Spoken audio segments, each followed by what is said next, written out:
જય સ્વામિનારાયણ. સહજાનંદ વિદ્યાલયના video lecture શિક્ષણમાં આપ સર્વ વિદ્યાર્થી મિત્રોનું હાર્દિક સ્વાગત છે. ધોરણ 12 રસાયણ વિજ્ઞાન પ્રકરણ 11 આલ્કોહોલ, ફિનોલ અને ઇથર સંયોજન.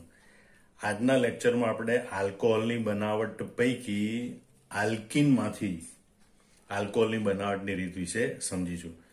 તો આલ્કીનમાંથી આલ્કોહોલ બનાવવાની બે રીતો છે. એક આલ્કીનનું એસિડ ઉદ્દીપકીય જલીકરણ, બરોબર, એટલે કે આલ્કીનની હાઇડ્રેશન પ્રક્રિયા, અને બીજું છે આલ્કીનનું હાઇડ્રોબોરેશન ઓક્સિડેશન.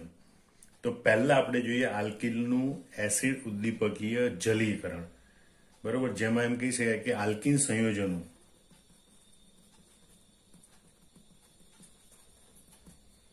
એ એસિડ ઉદ્દીપકની હાજરીમાં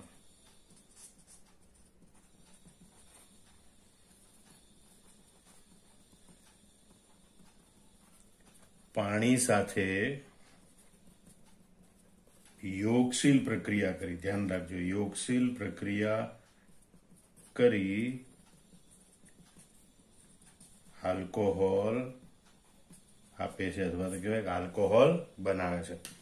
તો આ પ્રક્રિયા માટે આપણે જોઈએ ભાઈ આલ્કીન એટલે કે સી ડબલ બોન્ડ સી દ્વિબંધ ધરાવતું સંયોજન, એની જયારે પાણી સાથે પ્રક્રિયા થાય, એટલે કે હકીકતમાં એને આપણે એચ બોન્ડ ઓએચ ગણવાનું પાણીને, બરોબર, એસિડ ઉદ્દીપકની હાજરીમાં પ્રક્રિયા થાય ત્યારે આમાંનો એચ છે એક કાર્બન સાથે જોડાય ને ઓએચ બીજા કાર્બન સાથે જોડાય અને યોગશીલ પ્રક્રિયા થાય. પરિણામે આપણને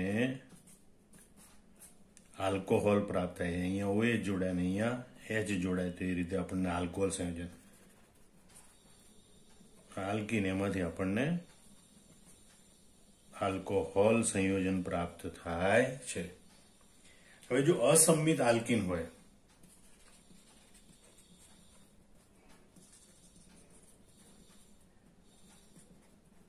તો આ યોગશીલ પ્રક્રિયા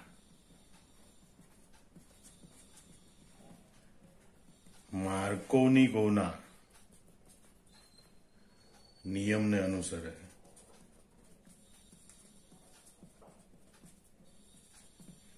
એટલે કે જ્યાં OH છે એ ઓછા હાઇડ્રોજન ધરાવતા sp2 કાર્બન સાથે જોડાય છે. એનું આપણે એક ઉદાહરણ જોઈએ કે ભાઈ CH3CH ડબલ બોન્ડ CH2, બરોબર, પ્રોપીન. જો એની પાણી સાથે પ્રક્રિયા કરવામાં આવે તો પાણીમાં H બોન્ડ OH હોય,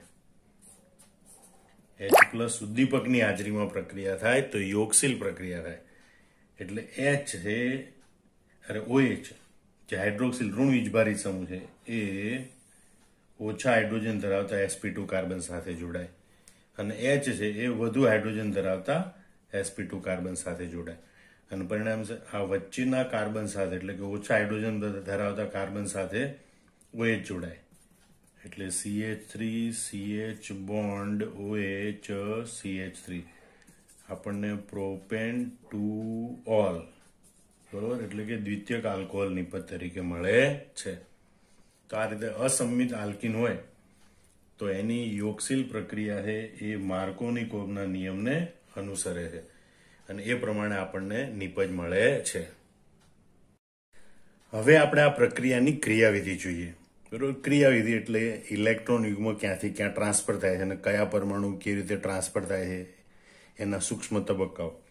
તો આ યોગશીલ પ્રક્રિયા છે એની ક્રિયાવિધિ 3 તબક્કામાં થાય છે, જેને આપણે ટૂંકમાં આવી રીતે યાદ રાખવાનું કે પહેલો તબક્કો ઇલેક્ટ્રોન અનુરાગી હુમલાનો, એટલે કે H3O પ્લસ કે જે એસિડ ઉદ્દીપક દ્વારા બને, બરોબર, જે એસિડ દ્વારા બને એ H3O પ્લસ વડે થતો ઇલેક્ટ્રોન અનુરાગી હુમલો. બીજું છે પાણીના અણુ વડે થતો કેન્દ્રાનુરાગી હુમલો અને ત્રીજું છે વિપ્રોટોનીકરણ પાણીના અણુ વડે. તો પહેલો તબક્કો આપણે જોઈએ H3O પ્લસ, બરોબર, કે જે હકીકતમાં એસિડિક આયનની પાણીના અણુ સાથે પ્રક્રિયા થવાથી બને છે. એ H3O પ્લસના ઇલેક્ટ્રોન અનુરાગી હુમલા દ્વારા આલ્કીનના પ્રોટોનેશનથી કાર્બોકેટાયન બને છે. તો એ હવે આપણે જોઈએ. આ રીતે આલ્કીન હોય એમાં HOH પ્રોટોનિયમ આયન H3O+ આયન કે જેમાં ઓક્સિજન સાથે 3 OH બંધ હોય અને એક અબંધકારક ઇલેક્ટ્રોન યુગ્મ હોય અને ઓક્સિજન ઉપર ધન વીજભાર હોય. હવે આની જ્યારે પ્રક્રિયા થાય ત્યારે આ H3O+ નો આ ઇલેક્ટ્રોન યુગ્મ ઉપર હુમલો થાય એટલે એને કહેવાય ઇલેક્ટ્રોન અનુરાગી હુમલો. હકીકતમાં પાયબંધનું ઇલેક્ટ્રોન યુગ્મ છે એ નિર્બળ હોય. એ પાયબંધનું ઇલેક્ટ્રોન યુગ્મ આ હાઇડ્રોજન ઉપર ટ્રાન્સફર થાય અને હાઇડ્રોજનને લઈ આવે. એટલે હાઇડ્રોજનને આ ઇલેક્ટ્રોન યુગ્મ આપ્યું કોઈ પણ એક કાર્બને, તો આ કાર્બન સાથે માનો કે હાઇડ્રોજન જોડાય તો બાજુના કાર્બન ઉપર ધન વીજભાર આવે. એટલે એમ કહેવાય કે હાઇડ્રોજન આયો, બાજુમાં ધન વીજભાર લાયો, C+C. બરોબર. એમાંથી આ બંધ છે એ આપણો અહીંયા જતો રહે છે. આ બંધનું ઇલેક્ટ્રોન યુગ્મ કોને આપ્યું? હાઇડ્રોજનને આપ્યું. બરોબર. અને એટલે એ બંધ દ્વારા અહીંયા હાઇડ્રોજન જોડાય અને બાજુના કાર્બન ઉપર ધન વીજભાર આવે. એટલે હાઇડ્રોજન આવ્યો, બાજુમાં ધન વીજભાર લાવ્યો. અને બાકી અહીંયા આ ઇલેક્ટ્રોન યુગ્મ છે OH બંધનું, એ ઓક્સિજન ઉપર જતું રહે. કારણ કે હાઇડ્રોજનને કોણે ઇલેક્ટ્રોન યુગ્મ આપ્યું? આ પાયબંધનું ઇલેક્ટ્રોન યુગ્મ. બરોબર. એટલે હાઇડ્રોજનનું ઇલેક્ટ્રોન યુગ્મ ઓક્સિજન પર જતું રહે. કારણ કે હાઇડ્રોજનને પેલી બાજુથી ઇલેક્ટ્રોન યુગ્મ મળી ગયું. એટલે ઓક્સિજનનું તટસ્થીકરણ થાય અને પાણીનો અણુ બને. બરોબર. તો પહેલો તબક્કાની પ્રક્રિયા આ પ્રમાણે યાદ રાખવાની. હવે જોઈએ આપણે બીજો તબક્કો. તો તબક્કા 2માં પાણીના અણુના કેન્દ્રાનુરાગી હુમલા દ્વારા કાર્બોકેટાયનમાંથી પ્રોટોનેટેડ આલ્કોહોલ બને. એટલે આ બંને ફરીથી અહીં આપણે લખવાના. C+C. અહીંયા કાર્બન ઉપર હાઇડ્રોજન છે, આ કાર્બન ઉપર ધન વીજભાર છે. અને પાણીનો અણુ છે એ ધન વીજભારના કેન્દ્ર ઉપર હુમલો કરે એટલે એને કહેવાય કેન્દ્રાનુરાગી હુમલો. બરોબર. એ કેન્દ્રાનુરાગી પ્રક્રિયક તરીકે વર્તે અને ધન વીજભાર ધરાવતા કાર્બન સાથે જોડાય. આ ઇલેક્ટ્રોન યુગ્મ તે અહીંયા ટ્રાન્સફર કરે. બરોબર. એ ઇલેક્ટ્રોન યુગ્મ ટ્રાન્સફર થાય એના કારણે પ્રોટોનેટેડ આલ્કોહોલ બને. અહીંયા H અને અહીંયા OH. ઓક્સિજન એક ઇલેક્ટ્રોન યુગ્મ બંધ બનાવવા માટે આપી દીધું. એક ઇલેક્ટ્રોન યુગ્મ વધે અને ઇલેક્ટ્રોન યુગ્મ આપી દીધું એટલે એના ઉપર ધન વીજભાર આવે. અને આ રીતે અહીંયા આ પ્રોટોનેટેડ આલ્કોહોલ બને.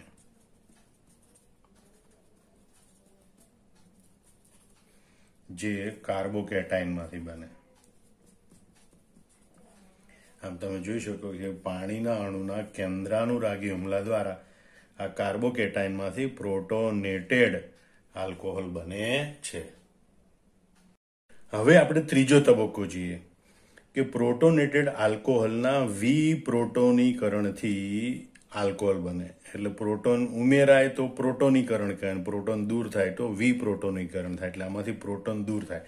પણ એ કોના વડે? પાણીના અણુ વડે. બરોબર. એટલે ફરીથી આપણે ત્રીજા તબક્કામાં પહેલા લખવાનું C+C. પહેલા કાર્બન સાથે H, બીજા કાર્બન સાથે OH, ટપક ટપક અને પ્લસ. હવે પાણીનો અણુ છે એ પાછો સક્રિય થાય અને આમાંથી ઇલેક્ટ્રોન આપી અને પ્રોટોનને લઈ જાય. એટલે આ ઇલેક્ટ્રોન અહીંયા ટ્રાન્સફર થાય અને પ્રોટોનને લઈ જાય. તો પ્રોટોન છે આ હાઇડ્રોજન છે પોતાનું ઇલેક્ટ્રોન યુગ્મ અહીંયા મૂકીને દૂર થાય. બરોબર. એટલે ત્રીજા તબક્કામાં અહીંયા આ H અને અહીંયા હવે ઓક્સિજન વધે. ઓક્સિજન ઉપર આ એક ઇલેક્ટ્રોન યુગ્મ હતું, બીજું આ ઇલેક્ટ્રોન યુગ્મ આવ્યું અને એટલે OH સમૂહ બને અને OH સમૂહ દાખલ થવાથી અહીં આલ્કોહોલ બને. અને ઉદ્દીપક તરીકે જે હતો આપણે H3O+ આયન, એ હાઇડ્રોનિયમ આયન આપણને પાછો પ્રાપ્ત થાય. જે પ્રક્રિયામાં શરૂઆતમાં વપરાયો હતો એ આપણને પાછો પ્રાપ્ત થાય. એટલે આપણે કે જે પદાર્થ પ્રક્રિયામાં ભાગ લેવા છતાં પ્રક્રિયાને અંતે મૂળ સ્વરૂપે પાછો મળે એને આપણે ઉદ્દીપક કહીએ. તો અહીં H3O+ એટલે કે એસિડિક હાઇડ્રોનિયમ આયન છે એ અહીંયા ઉદ્દીપક તરીકે વર્તે. ફરીથી ઝડપથી આ ત્રણ તબક્કા આપણે જોઈ લઈએ. બરોબર. પહેલો તબક્કો ઇલેક્ટ્રોન અનુરાગી હુમલો H3O+ વડે. તો H3O+ ના ઇલેક્ટ્રોન અનુરાગી હુમલા દ્વારા આલ્કિનના પ્રોટોનેશનથી કાર્બોકેટાયન બને. બરોબર. આમ આલ્કીનનો આ પાઈ બંધનું ઇલેક્ટ્રોન યુગ્મ હાઇડ્રોજનને આપે, હાઇડ્રોજન મેળવે, અને હાઇડ્રોજનનું ઇલેક્ટ્રોન યુગ્મ ઓક્સિજનને આપે, એટલે પાણીનો અણુ બને. આમ એક કાર્બન ઉપર હાઇડ્રોજન આવ્યો તો બીજા કાર્બન ઉપર ધનવીજભાર લાવ્યો. બીજા તબક્કામાં પાણીના અણુના કેન્દ્રાનુરાગી હુમલા દ્વારા કાર્બોકેટાયનમાંથી પ્રોટોનેટેડ આલ્કોહોલ બને. એટલે ધનવીજભાર ધરાવતા કાર્બન પાણીનો અણુ હુમલો કરે અને એના કારણે આપણને આ પ્રોટોનેટેડ આલ્કોહોલ મળે. અને ત્રીજો તબક્કો છે પ્રોટોનેટેડ આલ્કોહોલ છે, એના વિપ્રોટોનીકરણથી આપણને આલ્કોહોલ બને. એટલે કે આમાંથી એક પ્રોટોન દૂર થાય અને એટલે આપણને આલ્કોહોલ પ્રાપ્ત થાય છે. અને આ રીતે આપણે આલ્કોહોલ મેળવી શકીએ છીએ. હવે આપણે આલ્કીનમાંથી આલ્કોહોલ બનાવવાની બીજી રીત જોઈએ. બરોબર, કે આલ્કીનનું હાઇડ્રોબોરેશન ઓક્સિડેશન કરી અને આલ્કીનમાંથી આલ્કોહોલ બનાવી શકાય. આ પ્રક્રિયાને પણ સમજવા માટે બે તબક્કામાં વહેંચી શકાય. પહેલો તબક્કો એ હાઇડ્રોબોરેશન તબક્કો અને બીજો તબક્કો એ ઓક્સિડેશન તબક્કો. એનો મતલબ એવું થાય કે પહેલા તબક્કામાં ડાયબોરેન BH3 ટ્વાઇસ એ આલ્કીન સાથે યોગશીલ પ્રક્રિયા કરી ટ્રાય આલ્કાઇલ બોરેન બનાવે છે. હવે એ કેવી રીતે બને આપણે જોઈએ. પહેલા તો આલ્કીન તરીકે આપણે પ્રોપીન લઈએ, CH3 CA double bond CH2, બરોબર, પ્લસ BH3 ટ્વાઇસ 1/2 એમ લઈશું. બરોબર. આપણે હવે એ પ્રક્રિયામાં યાદ રાખજો, બોરોન છે એને આપણે બે ભાગમાં વહેંચીએ તો BH2 બોન્ડ H, એટલે કે બોરોન વાળો ભાગ BH2 ભાગ એ વધુ હાઇડ્રોજન ધરાવતા કાર્બન સાથે જોડાય અને હાઇડ્રોજન એ ઓછા હાઇડ્રોજન ધરાવતા કાર્બન સાથે જોડાય. એટલે માર્કોનિકોવના નિયમથી વિરુદ્ધ અહીંયા ઘટના બને. એટલે H કોની સાથે જોડાય? ઓછા હાઇડ્રોજન ધરાવતા કાર્બન સાથે. એટલે આમ બને CA3 CH bond H, double બોન્ડનો થઈ જાય સિંગલ બોન્ડ, યોગશીલ પ્રક્રિયા થાય. અને CH2 સાથે કોણ જોડાય? BH2. બરોબર. એટલે આ જે નિપજ મળે એને આપણે આવી રીતે પણ દર્શાવી શકીએ આગળ પ્રક્રિયા માટે. CH3 CH2 BH bond H. આ જે BH2 છે એના બે ભાગ પડ્યા, BH બોન્ડ H. બરોબર. હવે એ પ્રોપીનના બીજા અણુ સાથે પ્રક્રિયા કરે, CH3 CH double bond CH2. ફરીથી આ બોરોન વાળો આખો ભાગ છે, બરોબર, એ આ વધુ હાઇડ્રોજન ધરાવતા કાર્બન સાથે જોડાય. અને હાઇડ્રોજન છે એ આ ઓછા હાઇડ્રોજન ધરાવતા કાર્બન સાથે જોડાય. એટલે આપણને નિપજ મળે CH3, આની સાથે કોણ જોડાય? આ હાઇડ્રોજન, બરોબર. એટલે CH2 આ ડબલ બોન્ડનો થઈ જાય સિંગલ બોન્ડ, આ CH2. પણ આ વધુ હાઇડ્રોજન ધરાવતા CH2 સાથે કોણ જોડાય? આ બોરોન વાળો ભાગ આખો, એને આપણે ઉલટાવીને લખીશું BH CH2 CH2 CH3, બરોબર. એટલે ટૂંકમાં એનું નામ લખાય CH3 CH2 CH2 બે વખત, આ એક અને આ બે વખત, બરોબર, ટ્વાઇસ BH, બરોબર. ટૂંકમાં આને આવી રીતે પણ દર્શાવી શકાય. હવે ત્રીજા પ્રોપીનના અણુ સાથે પ્રક્રિયા કરે, CH3 CH double bond CH2. ફરીથી આ હાઇડ્રોજન છે એ ઓછા હાઇડ્રોજન ધરાવતા કાર્બન સાથે જોડાય અને આ બોરોન વાળો ભાગ છે એ વધુ હાઇડ્રોજન ધરાવતા કાર્બન સાથે જોડાય, બરોબર. એટલે આપણે અહીંથી પ્રક્રિયા લખવાની શરૂ કરીએ. CH3 બોન્ડ, આ CH ઉપર આ હાઇડ્રોજન આવે એટલે CH2 બોન્ડ, ડબલ બોન્ડનો થઈ જાય સિંગલ બોન્ડ, કારણ કે યોગશીલ પ્રક્રિયા થાય. અને CH2 સાથે જોડાય આ બોરોન વાળો ભાગ, બોરોન, પછી CH2 CH3 ટ્વાઇસ, બરોબર. આમ બોરોન સાથે હવે 3 પ્રોપાઇલ સમૂહ, એટલે ટૂંકમાં નામ પણ લખી શકાય CH3 CH2 થ્રાઇસ B, એટલે કે ટ્રાય પ્રોપાઇલ બોરેન. શું બને? Tri propyl borane. એટલે આમ આપણે દર્શાવ્યું હતું કે ભાઈ ડાય બોરોન એ આલ્કીન સાથે પ્રક્રિયા કરે તો ટ્રાય આલ્કાઇલ બોરેન બનાવે. એમ પ્રોપીન સાથે પ્રક્રિયા કરે તો ટ્રાય પ્રોપાઇલ બોરેન બનાવે. આ પ્રક્રિયાને ટૂંકમાં ઝડપથી આવી રીતે પણ લખી શકાય. CH3 CH double bond CH2 એના 3 અણુઓ વડે BH3 ટ્વાઇસ ડાયબોરેનની પ્રક્રિયા થાય તો આપણને યોગશીલ નિપજ તરીકે CH3 CH2 CH 2 B ટ્રાયપ્રોપાઇલ Warren મળે.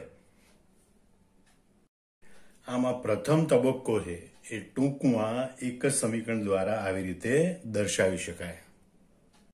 બીજા તબક્કામાં આ ટ્રાય આલ્કાઇલ બોરેન એ સોડિયમ હાઇડ્રોક્સાઇડની હાજરીમાં હાઇડ્રોજન પેરોક્સાઇડ વડે ઓક્સિડેશન પામી અને આલ્કોહોલમાં રૂપાંતર પામે છે. બરોબર.